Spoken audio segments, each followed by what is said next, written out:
성경 보겠습니다. 요한복음 11장입니다. 요한복음 11장에서 28절 보겠습니다.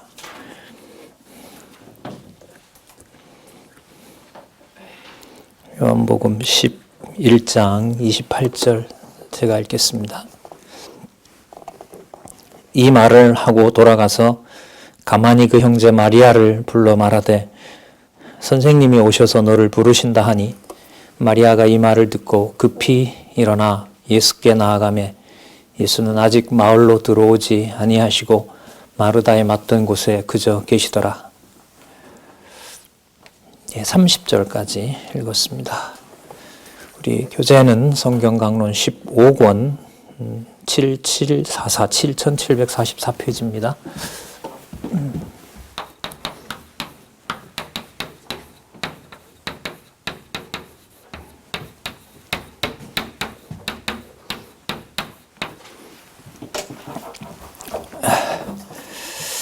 자,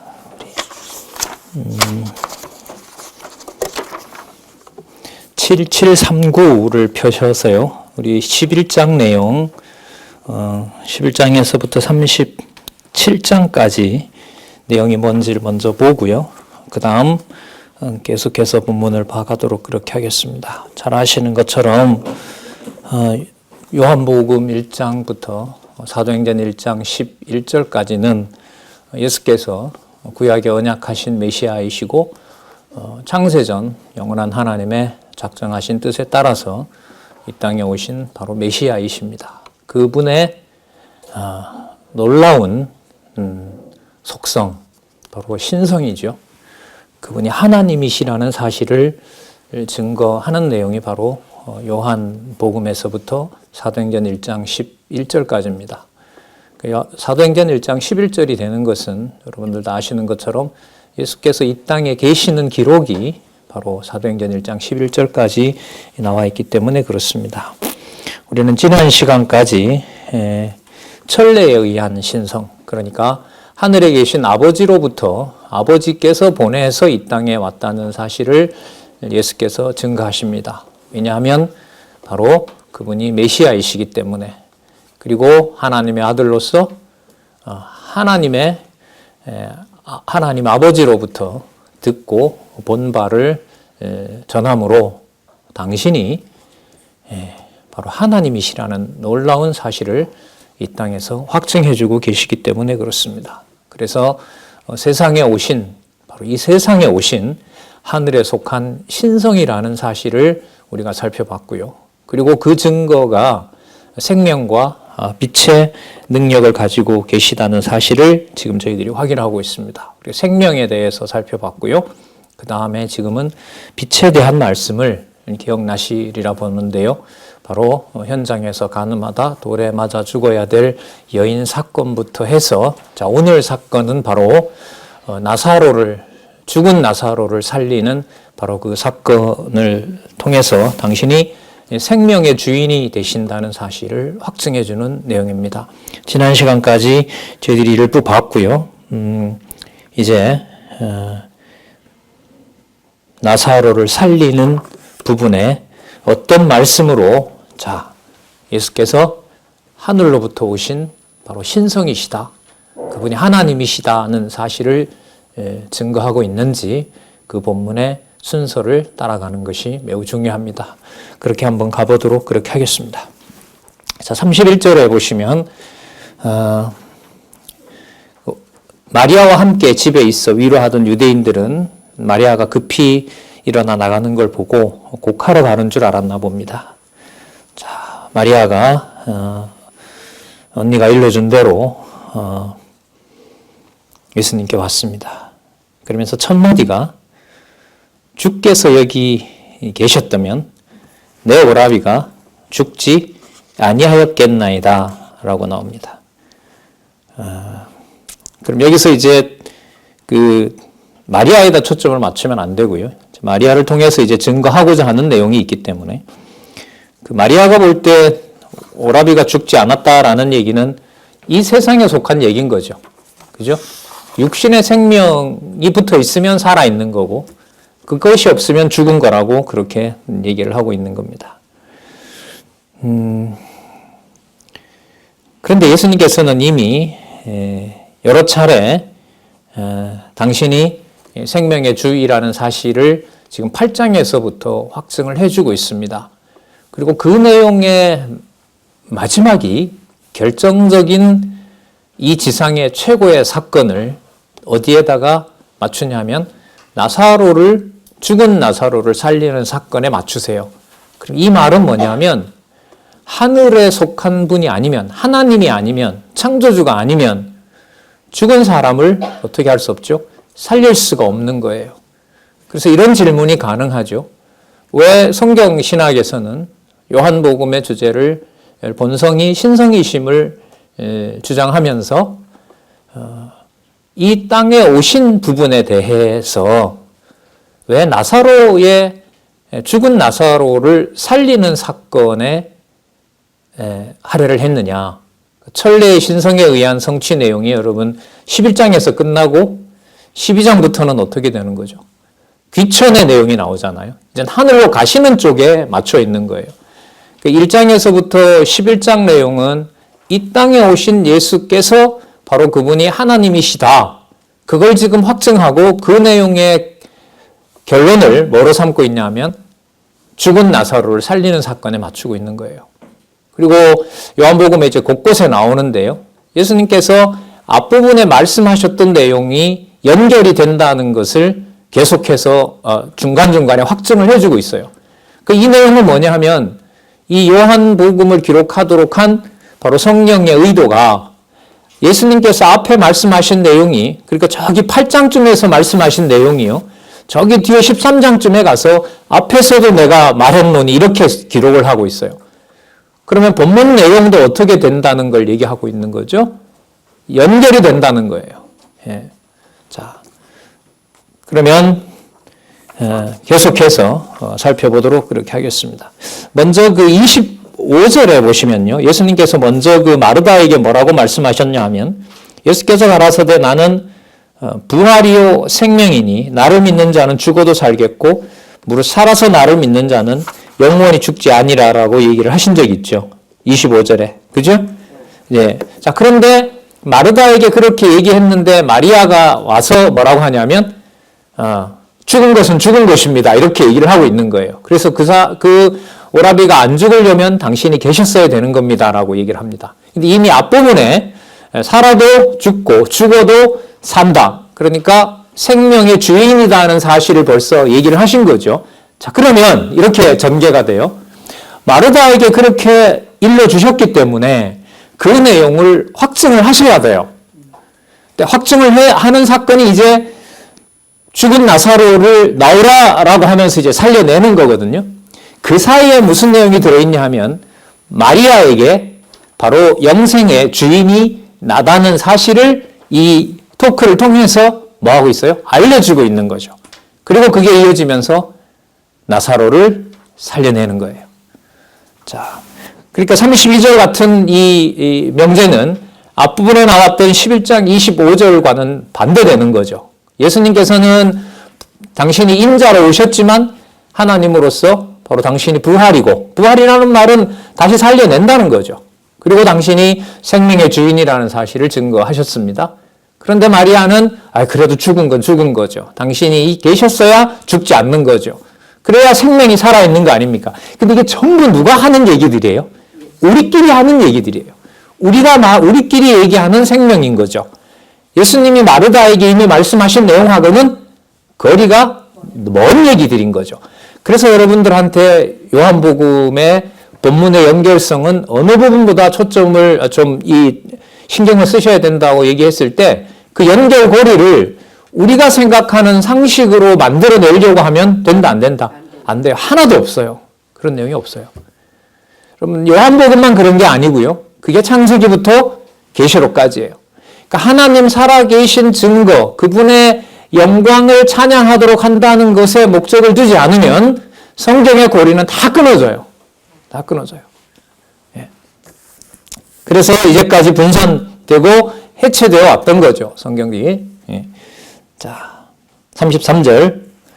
예수께서 그 마리아가 울고 있었던가 봐요. 그리고 함께 온 사람들도 우는 것을 보시고 여기 희한한 말씀 나옵니다. 심령의 통분이 여기고 어떻게 여기셨다 그래요? 민망히 여기셨다고 얘기를 하십니다.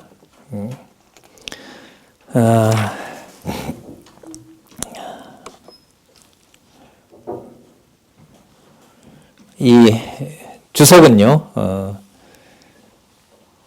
심령의 통분이 여기시고 민망히 여기셨다라고 얘기를 하고 있고요. 밑에서부터 7745 네 번째 줄에 보시면 심령이 비통하여 괴로워하시면서 나사로의 시신이 있는 것을 물어보신 것이다. 이 괴로워하다라는 말이 여러분들 뭐냐 하면 통분이 여긴다라는 뜻이에요. 이게 엠브리 마오마이라는 뜻인데 이게 헬라어로 이게 참 어떤 거냐 하면요. 그 위급하고 당황스러운 상황에서 아주 강하게 그 경고하는 내용이에요. 절대로 안 돼. 뭐 이런 거 있죠. 그거 절대로 하면 안 돼. 그리고 매우 분노하는 거예요. 그러니까 왕 같으면 이게 어떤 상황이냐 하면 왕의 명령을 거역하는 것에 대해서 엄청나게 분노를 하는 거예요. 그게 여러분 심령의 통분이 여기시는 거죠. 누가 말하는 것에 대해서 마리아가 이렇게 말한 것에 대해서 그리고 사람들이 뭐 하고 있는 것에 대해서 우는 것에 대해서 간단히 말씀드리면요. 우는 꼴을요. 너무너무 분노하고 그걸 못마땅하게 여기신다는 거예요, 이게. 여러분, 앞부분에 이미 마르다에게 내가 부활이요 생명이다라고 얘기를 하셨으면 우는 것을 보시고 그냥 그 다음에 나오는 것만 나오면 좋아요. 자, 여러분 제가 심령의 통분이 여기고를 뺄게요. 함께 온 유대인들이 우는 것을 보시고 민망히 여기사 나사로를 어디에 뒀느냐. 그리고 예수님도 눈물을 흘리시고 사람들도 저렇게 좋아했다면 왜 죽었느냐라고 하고 나사로야 나오너라 이렇게 말씀하셨어요. 성경에 있는 내용을 전개했는데 여러분들 다 반감이 없으시죠? 참석하신 분들은 있다 없다 표시를 좀 해주세요. 고개를 저으시든가 끄덕끄덕 하시든가. 예. 자, 마리아가 울면서 예수님 계시면 오라비가 안 죽었죠. 그러면서 울고 사람들도 같이 울고 그런데 예수님도 민망히 여기시고 그 다음에 어디에 뒀느냐라고 하시고 예수님도 울고 사람들도 저렇게 좋아했는데 왜 우느냐 좀 있지 다른 것도 다 할 수 있다면서 그리고 나사로에게 가서 나오라고 합니다. 그게 여러분 성경의 한 부분을 빼고 여러분들에게 말씀드린 거예요. 그런데 제가 이렇게 말씀드린 이유는 지금 대부분 다 그 사건에 우는 것에 초점을 맞추기보다 울었다는 내용에만 이게 하도 들어가지고 이게 눈으로 확인 안 한 것 때문에 그런 거예요. 예수님께서 나사로와 마리아를 아주 사랑한 것처럼 세상을 사랑해서 울었다라고 이렇게 한 거 거의 그렇게 가고 있어요. 이 강론이. 그러면 통분이 여긴 건 어떻게 설명할 건데요? 이건 예수님이 분노하시는 거예요. 이거는 진노하시는 거고 상당히 못마땅하게 여기시는 거예요. 이 헬라어 그대로 옮기면은 엄히 경고하면서 엄히 질책하는 것이 바로 이 통분이 여기는 거예요. 여러분 지금 10장에서부터 11장까지의 제목이 뭐라고요? 아예 늘 쓰시는 줄 알고 익숙하신 것 같아요. 무엇을 증거하신다? 생명의 주인임을 성취하셔야 돼요. 그러니까 이 사건이 마리아와 마르다와 나사로가 불쌍해서 살려줬다 이러면 생명의 주인으로 가지 않습니다. 생명의 주인으로 가지 않아요. 어떻게 설명할 건데요, 이걸? 그러면 중요한 키가 어디에 있을까요? 심령의 통분이 여겼다라는 사실을 설명을 해야 돼요. 그게 설명이 되면서 민망히 여기사 예수께서 눈물을 흘리셨다라는 것이 설명이 되어야 예수님도 감정을 가지고 오셔서 사람들과 공감하시고 충분히 체휼하셔서 인류를 사랑하는 마음에서 화해의 구속주가 되셨다. 이렇게 가는 것이 바로 구속사라는 거예요. 근데 다 그렇게 알고 있잖아요. 그러면 요한복음의 구조는 끝까지 가기 전에 11장에서 어떻게 된다? 끝난다. 못 넘어간다. 이렇게 되는 거예요. 그러니까 여러분 개념 하나하나라도 여호와 계시, 하나님의 영광의 능력과 연관해서 풀어가지 않으면은 성경은 진짜 어려운 책이 되는 거예요. 이게. 이제 앞으로 여러분들 뭐 신문 나온 거 보셨지만은 뭐 우리 전체 과정을 과거의 그 성경신학 연구소 과목 그대로 가져가서 학술원에서 좀 수정하긴 했지만은요. 10여 년 전에 만들어 놓은 커리큘럼을 그대로 가지고 가서 그걸 이제 그 대학의 학사, 석사, 박사 과정에 그대로 자기네들이 활용하겠다고 하는 거 아니에요? 예, 뭐 그 이미 국민일보에 보니까 그 반 광고가 이미 나왔고요. 오늘 원로께서 주시는 거 봤는데요. 조만간에 유력 일간지 전면 광고가 나간다고 그래요. 그 관계자가 어제 전화가 와서 그 소개를 정확하게 좀 해줬으면 좋겠다고 그렇게 또 부탁을 했는데요. 좋은 일이죠. 기쁜 일이고요. 그리고 또한 지켜볼 만한 일이 아니라 그 광고를 보고 저 같은 사람, 저뿐만 아니라 여러분들도 빨리 다시 본문으로 들어가서 성경이 하나님의 말씀임을 확증해준 성경신학의 기록물들을 확인하고 확증하는 것이 여러분들과 제가 해야 될 일이라고 생각을 합니다. 자, 심령의 통분이 여기시고다라고 하는 것은요, 간단해요. 생명의 주인의 모습에 가깝습니까? 아니면 인간을 위해서 인간과 고통을 함께 하시는 모습에 가깝습니까? 전자죠. 그러면 10장과 11장의 제목이 맞죠? 제목이 뭐니까요? 생명의 주인에 의한 성취니까요. 그래서 이 두 가지는 표면적으로 보면 어떻게 돼요? 모순이 돼요. 막 화를 내는데 아이한테 막 화를 내면서 걔를 너무 사랑한다고 엄마가 눈물을 흘려요. 애가 정리가 될까요? 안 될까요? 죽일 듯이 달려들고 패 죽이려고 하고 있는데 엄마는 눈물을 흘리면서 너를 너무 뭐 한다? 사랑한다라고 하면 악어의 눈물이라는 말 들어보셨어요? 악어가 꽃사슴, 가재를 잡아먹고 입 쓱 닦고 눈물 한 번 떡 흘리잖아요. 먹잇감을 먹어놓고 글쎄요. 뭐 안 그렇습니까? 뭐 여러분 우리 3, 40년, 뭐 5, 60년 전 우리 여기 노고사님들은 아시겠지만은 뭐 얼마나 많은 사람들이 죽었는데요. 전후에도, 전쟁 후에도, 50년 전쟁 이후에도 국가정부에 의해서 힘없고 나약한 사람들이 얼마나 많이 죽었는데요. 수만 명 죽었잖아요. 감당이 안 돼요. 그렇게 하고 모든 방송사를 동원해서 국가와 민족을 자기가 지키겠다고 그렇게 뻔뻔스러운 거짓말을 하잖아요.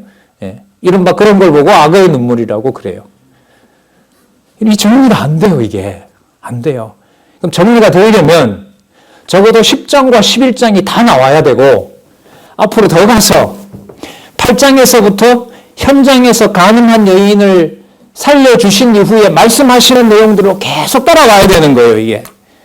그래야 심령의 통분이 여기신다라는 이 내용이 천상으로 가시기 전에, 아버지께로 가시기 전에 지상에 오셔서 이분이 바로 하나님이시다는 사실을 생명의 주인이심을 확정하는 부분으로 확인을 해야 하고, 그 다음에 민망히 여기셨다는 말은 뭐냐면, 이것도 좀 이 표현은 우리가 일반적으로 쓰는 말하고는 좀 다른데요. 민망히 여겼다라는 건 뭐냐면, 그 왜 물을 끓이면 이렇게 막 부글부글 끓잖아요, 왜. 그 속에서 생기는 그런 감정인 거예요. 그러니까 단지 그 친구랑 어떤 것이 의기투합하는 그런 의협심이 아니에요, 이게. 엄청난 흥분과 혼란 속에 휩싸이는 거예요, 이게. 자, 만약에 이게 없다면은요, 기존의 신학자들이 했던 해석이 맞아요. 인류를 너무 사랑하셔서 성경적 근거까지 들죠? 요한복음 3장 16절에 있는 대로 세상을 이처럼 사랑하사 나사로도 그 가족들에게도 민망히 여기시고 인류를 사랑하신 예수님, 그리고 요한 1, 2, 3세의 사도 요한이 하나님은 사랑이시라고 말씀하신 것처럼 하나님의 교회는 사랑해야 되고 이렇게 쭉쭉 나가는 거예요. 그러면 요한복음의 내용은 왜곡이 되는 거죠. 그래서 이 개념에 대한 연구가 좀 면밀히 좀 진행돼야 될 것 같다는 생각이 들고요. 자, 어쨌든 간단하게 정리를 하면서 말씀을 드릴게요. 말씀드린 것처럼 심령의 통분이 여기신 내용하고요. 그 다음에 인간들이 생각할 때 혼란 가운데 휩싸이시는 바로 그런 감정으로 표현은 뭐로 드러난 거죠? 눈물을 흘리신 거죠. 여러분, 요한복음 1장부터 지금까지 예수님은 나는 누가 보냈다? 아버지가 보냈다. 내가 이렇게 증언하는 거 한 사람도 없어도 된다. 나를 포함한 이상한 예수님의 계산법이에요. 나와 아버지가 두 사람 이상이기 때문에 내가 이 땅에 온 것을 증언한다. 그 여러분들에게 설명했죠. 예수님의 셈법으로 보면 유대인들은 이해가 안 돼요. 두세 사람 증인 세우라고 하면 말하는 나를 넣어야 돼요? 빼야 돼요? 증인 데려와 이러면 나를 넣어야 돼요? 안 넣어야 돼요? 빼야죠. 나는 증인을 해서 빼고 나 외에 두 사람을 데리고 오는 게 증인 아닙니까? 그잖아요. 근데 예수님은 뭐라고 그래요? 나와 아버지가 있으니까 충분하다는 거예요. 이런 셈법이 어디 있어요? 그게 구약에 있는 두세 증인이라는 거예요. 이게 연결이 되냐 말이죠. 그래서 그 내용을 포함해서 지금까지 예수님께서 말씀하셨을 때 모든 것들을 당신이 누구 아들임을 충분히 증거하셨어요. 하나님의 아들임을 증거하셨고 일체 모든 일들이 아버지가 정하신 대로 되신다는 걸 얘기하셨잖아요. 그러면 여기서 예수님이 눈물을 흘린다는 말은 일반적으로 슬프다는 거 아니에요. 그러면 하나님께서 나사로를 죽인 게 잘한 일이다, 잘못한 일이다. 눈물을 흘리시니까 여기 있는 대로 민망히 여기니까요. 잘못하신 거죠. 그 누구 말이 맞아요? 마리아 말이 맞는 거예요. 여기 계셨어야 되는 거죠. 그리고 내가 이렇게 있어서 다행이다라고 해서 이 사건을 마무리하셔야 되는데 우리 앞부분에서도 봤었잖아요. 길이 오리인데 오리면 몇 분이면 가잖아요. 가깝다 그래요. 그 예루살렘에서. 근데 거기서 며칠 지내세요? 이틀 지내, 이틀. 여기 오셔야 되는데 저기 어디쯤이라 그럴까요? 저기 야탑역에서 이틀을 지나시는 거예요. 여기에서 이미 누가 죽어버렸고 나사로가 죽어버렸고 그리고 아버지의 영광을 위하여 내가 일찍 가지 않은 것이 너무 잘한 일이라고 얘기하셨고 그러니까 전부 다 모든 일을 누구 중심에 맞춰서 얘기하셨어요. 그래서 이분이 하늘로부터 오신 바로 하나님이시라는 것을 충분히 얘기하셨어요. 그런데 지금 11장에서 이걸 지금 마감해야 되시는 거예요. 마무리를 해야 돼요. 하늘에서 오셨던 사건을 마무리하는데 예수님께서 뭐 해버렸어요? 민망해서 같이 울어버리시는 거예요. 그럼 지금까지 얘기했던 대로 아버지가 해오신 일이 민망하게 보이는 거 아니에요. 그러면 잘못된 거로 보이는 것이고요. 그리고 사람들이 얘기하는 대로 잘하는 거 좀 있지 여기서도 하게 뭐 이제 와서 왜 저렇게 우느냐 그 말도 설득력이 있는 거예요. 그래서 여러분 보세요. 하나가 설명이 안 되면 나머지 모든 게 뭐가 돼요? 다 무너져요. 이게 여러분 성경 해석이에요. 그래도 안 읽으실래요? 그래도 들었고 안다고 하실 수 없어요. 이게 그냥 어떻게 가야 되는 길인가 큰 도로를 저기 지구 반대편 아르헨티나까지 뚫어놓은 거예요. 들을 자들에게 성경 이 강론집은 하나하나 하나님께서 찾도록 해주시고 모든 것이 땅에 떨어지지 않도록 하시는 일들이 이제 일어나기를 이제 간절히 소원하는 거죠. 자, 그러면 민망히 여겼다라고 하는 내용을 염두에 두시면서요. 이 문제를 어떻게 설명하시면서 당신이 생명의 주인 되신 것인가를 따라가야 되는 거예요. 그러니까요. 10가지가 있으면 한 가지를 설명 안 하면 9가지가 다 무너질 수도 있는 경우가 있는가 하면요. 또 하나 잘 들어보세요. 하나만 설명하면 나머지 9개는 얘기 안 해도 돼요. 맞죠? 지금 이 예가 바로 이 내용이에요. 이런 면에서 읽는다고 다 아는 건 아니에요. 이런 면에서 외워야 되는 건 아니에요. 이거는 이해 문제인 거죠. 무슨 말씀인지 아시겠죠? 생명의 주인임을 확인하는 부분을 분명히 우리가 같이 확인을 했어요. 그러면 나머지 부분에 어떤 사건들이 있는지는 좀 기억이 안 나도 큰 문제가 없는 거예요. 왜? 신성을 연결시키는 고리에는 전혀 문제가 없으니까. 이 말을 여러분들은 성경을 안 봐도 된다고 들으셨단 말이죠. 아니에요. 안 됩니다. 절대로 안 됩니다. 이거는. 이런 방법론은 저는 받아들일 수 없어요.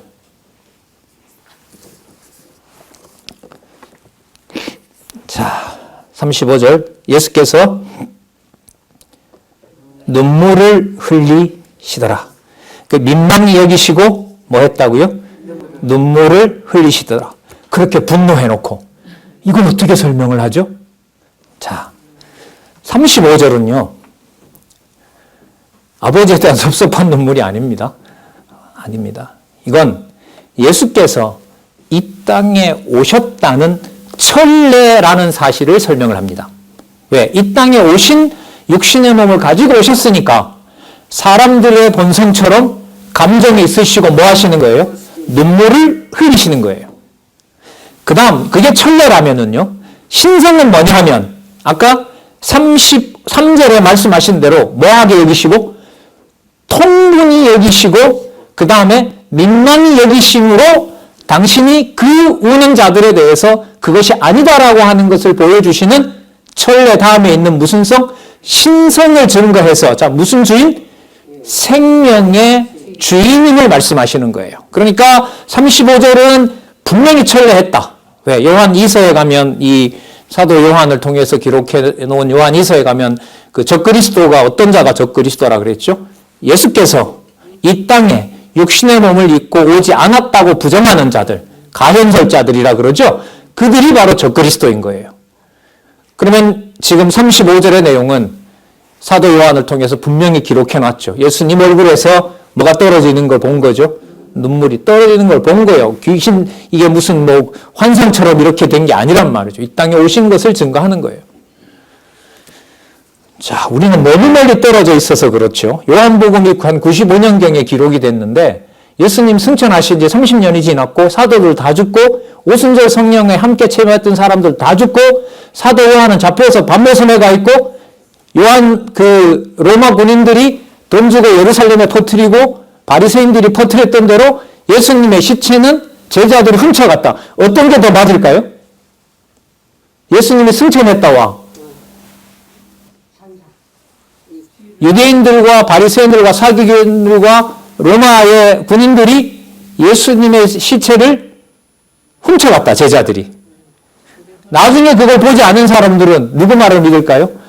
정부와 종교단체의 총회가 거론한 내용을 믿지 일반 사람들이 확인도 못하는 내용을 예수님이 승천하셨다는 내용을 사람들이 믿겠어요? 안 믿는 거죠. 그래서 여러분 요한 2서 3서와 같은 일이 벌어진 거예요. 너무 간절하게 기다리다 보니까 봐라. 보통 있어야 될 무덤도 없고 아무도 안 봤잖아. 그 나중 세대들은. 그러니까 예수님이 뭐로 온 건 아니다.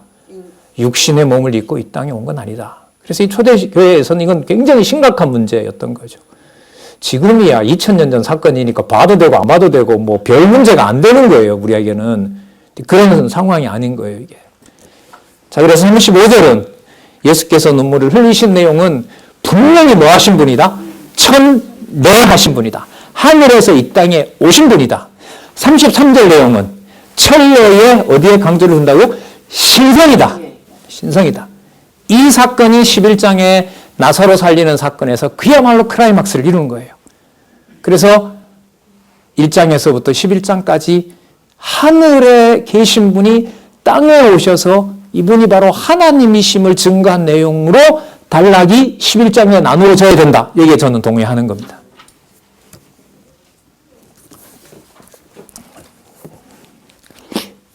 자, 36절. 이에 유대인들이 말하되 보라 그를 어떻게 사랑하였는가 하며 그 중에 어떤 이는 말하되 소경의 눈을 뜨게 한 이 사람이 그 사람은 죽지 않게 할 수 없었더냐? 바보같이. 아유, 진짜. 우리 얘기니까요. 우리 얘기니까. 이렇게 성경을 볼 수 있도록 열어놨는데도 성경을 안 보니까 우리가 더 심한 거 아닌가요? 자, 그래서 여러분, 예수님이 인간처럼 눈물을 흘리신다 이런 말에 여러분들이 이제 헷갈리시면 안 돼요. 성경 권위가 아니에요. 그건 38절 또 나옵니다. 이에 예수께서 다시 속으로 통분히 여기시며 무덤에 가시니 무덤이 구리라. 화나신 거예요, 예수님이 지금 상황으로 보면. 자, 그러니까 아까 마리아가 여기 계셨으면 오빠가 안 죽었죠. 그때 뭐 했다 그랬죠? 그리고 우니까 통분했다 그랬죠. 이 모인 인간들이 또 울면서 나사로도 누구였죠? 누구를 살렸다 그랬어요? 아까 소경명도 띄웠는데 여기 있었으면 살았지. 저렇게 울 바에야 빨리 와서 살리지. 뭐하러 이틀이나 다른 데 있다가 지금 와가지고 저렇게 우는 이거 아니에요? 그러니까 또 뭐 하는 거죠? 열받으시는 거죠. 왜요? 생명의 주인인 줄 모르니까. 그럼 반대로 말하면 나사로 살리는 사건은 인간을 사랑했기 때문에 살리는 게 아니에요. 아니라니까요. 그러면 여러분 이렇게 해볼까요? 하나님은 사랑이라고 얘기했을 때 나사로 사건을 가지고 우리가 생각하는 하나님은 사랑이다라는 게 설명이 될까요? 안 돼요. 이게 성경이에요. 그래서 저는 괴로운 거예요. 사람 여지가 없어지니까 감정과 지성을 다 끊어놓으니까 그래서 기쁘지 않아요. 저는 성경 공부가. 긴장이 돼요. 연결을 시켰는데요. 마음에 이렇게 굳어져 있는 거는요. 진짜 사악한 게 똘똘 뭉쳐요. 여러분 그런 경험 없으세요? 명어리는 너무너무 명쾌해요. 야, 이게 성경이구나 싶어요. 그런데 보면 내가 건들고 접근하고 이해되는 건 하나도 없어요. 그래서 이건 악심이 생겨요.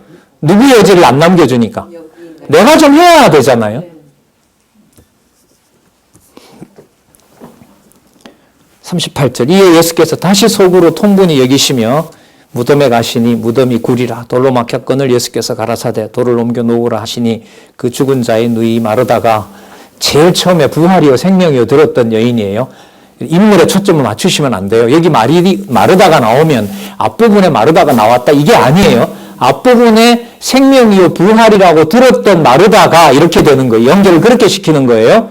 마르다가 가로되 주여 죽은 지 나흘이 되었으며 벌써 냄새가 이 똑같은 여자네요. 이거. 앞부분에 뭐라 그랬죠? 부활이요 생명이요라고 했을 때 마르다가 뭐라 그랬어요? 저도 압니다 그랬거든. 자, 요한복음은 사람의 상식과 상식적인 감정과 판단으로 본문이 연결이 안 된다.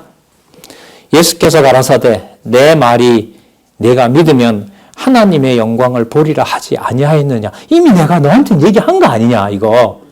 그러니까 뭐 할 수밖에 없어요? 통분히 여길 수밖에 없어요. 하실 수만 있다면 손을 들어서 한 대 뭐 하고 가는 게 좋겠어요. 그렇죠. 맞아요. 때려주고 가는 게 좋다고 하시네요. 제 얘기가 아니고 권사님이 그러시는 거예요. 40절, 41절요. 돌을 옮겨놓으니 예수께서 눈을 들어보시고 가라사대. 자, 여러분 지금 초긴장을 해야 되는 게 지금까지 이 일을 통분히 민망히 여기시는 것이 사람의 감정입니까? 생명의 주인으로서 지금 그 사역을 하고 계신 겁니까? 후자인 거죠. 그럼 이 내용에서 드러나야 될 부분이 어디에서 오신 누구임을 증거하는 겁니까? 하늘에서 오신 하나님임을 증거하는 거잖아요. 자, 그럼 보겠습니다.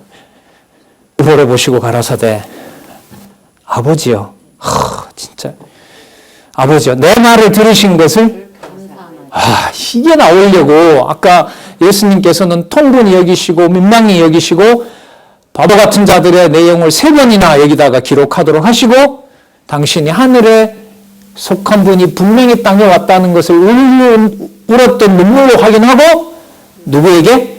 아버지께서 내 말을 들으신 것을 감사합니다. 이게 그렇다면 이 일이 누구의 일인 거죠? 예, 여러분 앞부분에 아버지여라고 했는데 아까 11장 25절이 아니고요. 11장 15절에 가면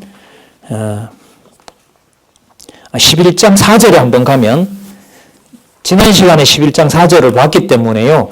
이게 어떻게 성경이 연결되는지를 또 한번 확인하려고 합니다. 11장 4절 예수께서 들으시고 가라사대 이 병은 죽을 병이 아니라 하나님의 영광을 위함이요 하나님의 아들로 인하여 영광을 얻게 하려 하십니다. 이미 답이 4절에 나와 있어요.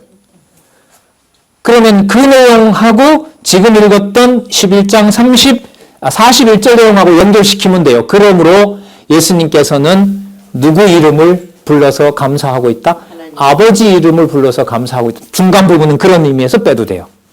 민망히 여겼다, 나사로가 이틀이 지났다. 이게 전부 다 연결고리에서는 그렇게 중요한 게 아니에요. 자, 그러나 우리의 지식에 그 습득하는 과정으로 보면 필연적으로 성경이 이렇게 기록되어 있으니까 그 본문들도 전체를 보고 그 부분을 해석해 가야 되는 거죠. 자, 볼까요? 42절. 항상 내 말을 들으시는 줄을 내가 알았나이다. 예수님이 그 바리새인들이 물으니까 너 무슨 권세로 그러느냐? 나는 아버지께 보고 들은 것을 얘기하고 있다. 그걸 현재 시제로써요. 그래서 지금 예수님은 이 땅에 오셨지만 누구랑 얘기하고 계신 거예요? 아버지랑 얘기하고 있는 거예요. 보고 들은 것을 얘기하신다고 하니까. 그러니까 예수께서는 나중에 14장, 15장에 가면 나오겠지만 빨리 하늘로 가고 싶어 하세요. 이렇게 깨달아 듣지 못하는 것이 이고 자기 백성들이기 때문에 가서 보혜사 성령을 빨리 보내시고 싶으신 거예요. 우리 인간적인 표현으로 말하면요. 자, 물러선 둘이를 항상 내 말을 들으시는 줄을 내가 알았나이다. 그러나 이 말씀 하옵는 것은 둘러선 무리를 위함이니 곧 아버지께서 나를 보내신 것을 저희로 믿게 하려 함이라. 다 끝났네요. 자, 그러면 생명의 주인이라는 것도 확증하신 거죠. 그리고 아버지께서 나를 보내신 것 철내 하늘에서부터 하늘에 계신 아버지가 보내신 분으로 오신 것도 성취. 그러면 요한복음 1장에서부터 11장에 대한 마무리가 극적인 인간이 손댈 수 없는 사건을 통해서 여기서 다 기록하고 있는 거죠. 여러분, 그 재밌는 드라마, 시청률 올리려고 우리나라 막장 드라마 만들잖아요. 자극적이고 막 하고 막. 그래서 다음 편 얼마나 기대가 될까 막 속을 빨리 끝나고 가서 보겠다고 여러분 다 준비하고 다 처리하고 성경 강론 있는 방으로 가는 게 아니라 텔레비전 있는 거실로 나오잖아요.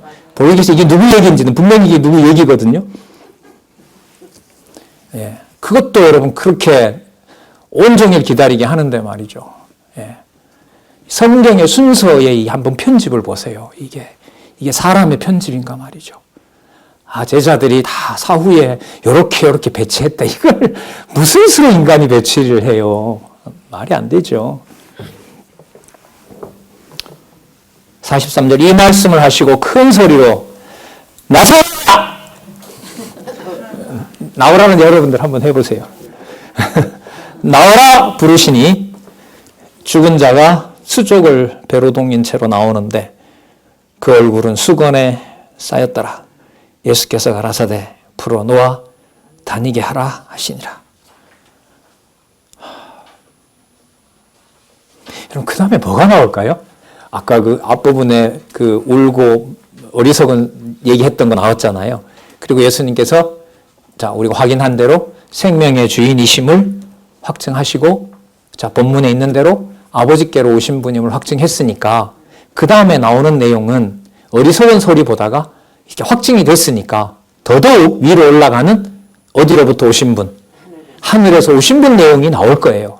그렇게 추정을 하고 그 다음 본문을 기다리는 거예요. 예. 그래서 여러분 우리 공부 시간이 성경 공부가 되는지 안 되는지는요. 책장 소리를 들어보면 알아요. 그냥 이렇게 앉아가지고 그래서 아무런 소리가 안 나면은 이건 그 다음 본문에 관심이 없는 거예요. 근데 책장 소리가 여기서 사각사각 저기 사각사각 그 소리가 나야 그 다음 내용에 뭐가 있는지를 견디지 못하고 빨리 가서 보는 거죠. 그래서 테이블마다 마이크를 다 달았으면 좋겠어요, 저는. 다음에 만나는 날이 오면 초미세 정밀 마이크를 설치해서 카톡 소리보다 더 큰 소리가 뭐 넘기는 소리? 자, 좋습니다. 진짜 이게 대학이죠. 이게 대학이지. 여러분 참 오늘 이건 진도 문제가 아니에요. 오늘은 완전 이건 성경 공부의 근본적인 방법론이에요. 다른 방법이 있을 것 같으면 저한테 소개해 주세요. 그렇게 안 해도 된다. 언제나 기다리니까요. 자, 45절부터 53절. 표적으로 인해 대제사장의 예언에 따라 죽이려고 모의합니다. 여러분, 죽은 나사로를 살린 것이 아버지께 영광이었다면 예수께서 죽으시고 부활하는 것은 비교가 될 만한 영광이겠어요? 따라서 예수님을 죽이려고 모의한다는 것은 나사로 사건을 통해서 이미 살펴본 것이기 때문에 누구에게 영광의 영광이 된다? 아버지께 영광의 영광이 된다. 그래서 12장 준비를 하는 거예요. 12장에서부터 요한 사도행전 1장 11절까지 어디로 가시는? 하늘로 가시는 귀천 준비를 하시는 내용의 결론이 나사로 죽음 이후에 당신이 뭐 한다? 죽는다라는 기록이 나와 있는 거예요. 이 죽는다고 얘기하지 말고요. 그냥 나사로 사건에서 아까 44절에서 끝나고 예수께서 이제 십자가 지러 가신다 이렇게 해도 돼요. 근데 아니요. 너무너무 치밀하게 연결을 시키고 있어요. 45절 마리아에게 와서 예수 하신 일을 많은 유대인들도 보고 믿었어요. 어떤 사람들은 바리새인에게 가서 얘기를 들려줍니다. 그랬더니 공회가 소집이 됐어요. 대제사장들과 바리새인들이 공회를 모았습니다. 그리고 이 사람이 많은 표적을 행하기 때문에 이대로 뒀다가는 민심이 절려 모이면 유대인들은 무조건 전쟁하니까 우리뿐만 아니라 저 예수의 저런 행동들 때문에 우리가 다 죽게 생겼다. 로마인들이. 자, 그러니까 예수를 뭐 해야 된다? 없애야 되겠다. 이게 사람들이 생각하는 거예요. 여기에 성경에 나타난 하나님 중심적인 해석이 나오질 않으면 그 사건만 기록해 놓으면 하나님 계시로 이 내용은 성립할 수가 없는 거예요. 그러니까 성경의 권위는 이 사건에서 뭔가의 해석을 달아줘야 돼요. 한번 볼까요? 자, 49절 한번 보십시오. 이 내용하고 나사로를 통분히 여기면서 민망히 여기시고 눈물을 흘리시고 당신이 살리신 사건하고 무슨 상관이 있는가 한번 보세요. 49절 그 중에 한 사람 그의 대제사장인 가야바가 대제사장은 뭐 하는 직업이죠? 모든 백성의 제물로 하나님께 속죄제를 드리는 유일한 신분 맞죠? 예, 그럼 모종의 무슨 관계가 성립하죠? 아, 대제사장이 예수님을 죽이려는 게 그러면 예수님이 뭐 되는 거다? 아버지께 가는 절차를 만들어 드리는 건가? 그렇잖아요. 그러니까 여러분 대제사장이 그 제물을 들고 지성소에 들어가잖아요. 맞죠? 여기서 여러분 주어가 누가 되는 거죠? 대제사장이 제물을 들고 지성소에 들어가서 속죄제를 드리잖아요. 그럼 제가 지금 말씀드린 것에서는 주어가 누가 돼요? 대제사장이었잖아요. 근데 요한복음은 주어를 사람으로 넣으면 돼요? 안 돼요? 안 되는 거죠. 그러면 예수께서 자신이 지성소에 들어가는 거예요. 뭐하러? 여러분 여기서 죽으신 데 초점 맞추는 것보다가는요. 지성소에 가야 누구를 만나니까? 아버지를 만나는 거니까. 지성소 들어가는 일은 누가복음에서 대속죄로 다 끝난 거예요. 사실. 다 완성이 된 거예요. 그러면 이제는 지성소에 들어가시는 것이 당신이 뭐 하시는 거죠? 하나님이라는 사실을 아버지께 확인하는 거예요. 지금. 그러면 대제사장은 예수님을 죽인다. 대제사장이 제물을 가지고 간다가 아니라 대제사장이 하는 일을 대제사장이 해야 될 일은 예수님이 누구임을 하나님임을 증거하는 뭐예요? 역할을 해줘야 돼요. 그런데 그 역할이 선한 역할도 있고 악한 역할도 있어요. 그 기준은 하나님 기준이에요. 가룟 유다와 제자들은 결국 판가름 납니다. 맞죠? 제자들은 끝까지 사랑하는 자이고 그 중에 하나 가룟 유다는 뭐 하는 거죠? 그 아비가 마귀이기 때문에 마귀에게 넘겨주는 거예요. 자, 그러면 여기서 가야바가 선동하는 것처럼 보이고 가야바가 예수님을 죽이려고 하는 음모로 보이는 것이 내용인데, 표면적인 내용인데, 주어를 누구로 보면 예수께서 아버지께로 가시는 영광스러운 사건이 바로 예수님께서 뭐 하시는 사건이다? 죽으시는 사건이 준비된다. 이렇게 보시면 돼요. 그러면 뭐 다음에 뭐가 맞나요? 자, 보세요. 죽은 나사로를 살리는 사건으로 생명의 주인임을 확정하셨으므로, 잘 들어보세요. 생명의 주인이신 당신이 하나님이심으로 지성소에 가서 하나님을 만나시게 된다. 그 일을 누가 한다? 누구의 사주로 시작이 된다? 대제사장 가야바가 그 일을 악역으로 돕는다. 이렇게 보시면 되죠. 그러니까 예수님을 아버지께로 보내는 절차에 일이 이렇게 시작이 되는 겁니다. 그래서 여러분, 이 조합이 쉽지 않죠.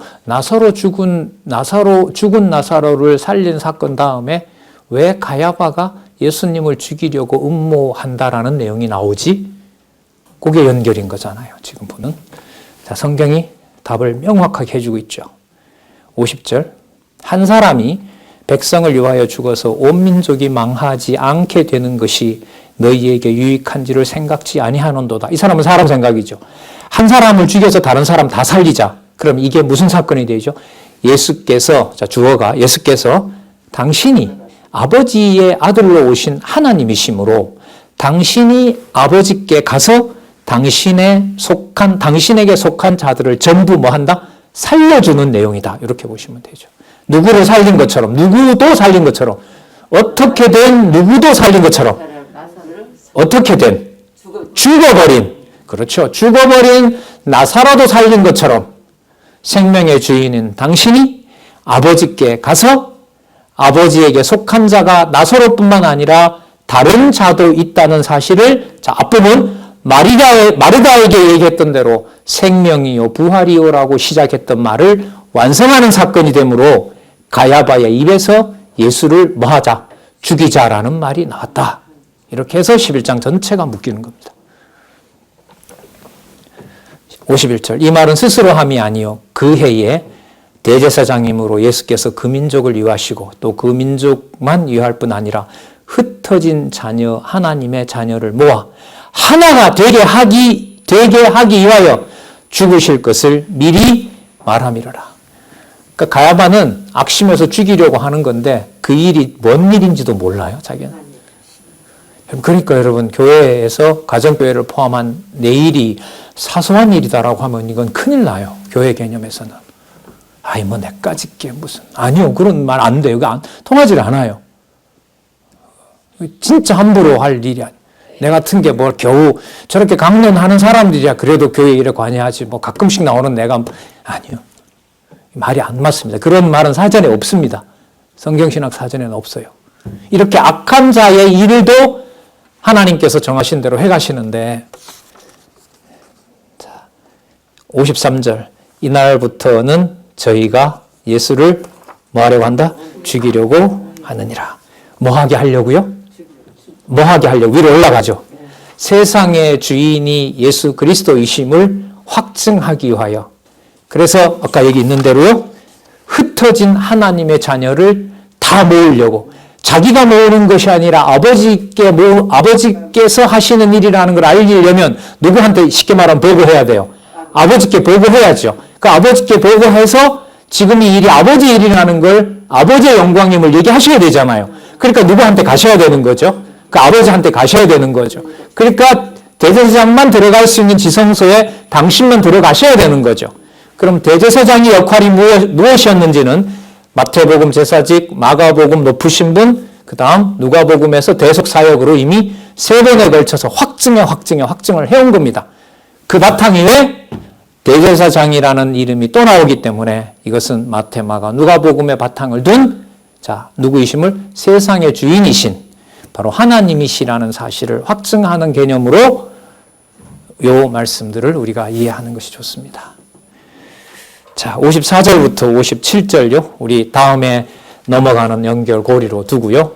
오늘은 여기서 마치도록 하겠습니다. 기도하겠습니다. 하나님 아버지, 감사합니다. 귀한 시간 하나님의 말씀이 얼마나 권위 있고 성령께서 깨닫게 하셔야만 가능한 것인지 절감했습니다. 하나님, 진리의 말씀을 지금 이렇게 사모하는 모든 지체들 버리지 마시기를 간절히 소원합니다. 더 진리 사랑할 수 있도록 무한한 긍휼을 베풀어 주시옵소서. 예수님의 이름으로 기도드렸습니다. 아멘.